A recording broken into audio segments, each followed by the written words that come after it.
আমি আজকে মশার সাথে সাক্ষাৎ করছিলাম। আমি তাদেরকে জিজ্ঞাসা করলাম, তোমরা ময়লা পানিতে ডিম পাড়ো কেন?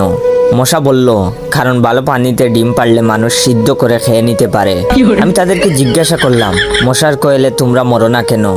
মশা বলল, আমরা যদি মরে যাই তাহলে কোয়েলের ফ্যাক্টরি বন্ধ হয়ে যাবে। আমি আবারও তাদেরকে প্রশ্ন করলাম, তোমরা মানুষের কানের কাছে এসে জ্ঞান জ্ঞান করো কেন? মশা বলল, কারণ মানুষের পায়ের কাছে কিংবা অন্য কোথায় জ্ঞান জ্ঞান করলে মানুষ শুনতে পায় না, তাই। আমি তাদেরকে জিজ্ঞাসা করলাম, আমি শুনেছি পুরুষ মশারা নাকি রক্ত খায় না, তাহলে ওরা কি খায়? মশা বলল, পুরুষ মশারা শুধু বউয়ের বোকা খায়। আমি বললাম, মশারা কামড়ালে মানুষের ডেঙ্গু হয় কেন? মশা বলল, মশারা কি শুধু মানুষের রক্ত নিয়েই যাবে? ওদের কিছু দিবে না। মশারা এত স্বার্থপর নয়, তাই মানুষকে ডেঙ্গু উপহার দিয়ে যায়। মশার সাথে সাক্ষাৎ করার পর আমি মশার উপর রিসার্চ করলাম।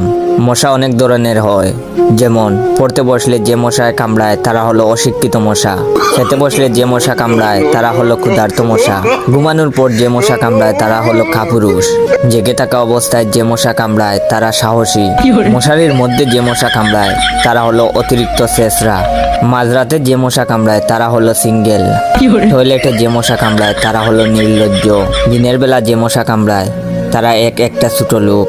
আমার এই ভিডিওটা দেখার সময় আপনাদের যেই মশাগুলো কামড়াইতেছে ওইগুলো হলো প্রতিবাদী মশা।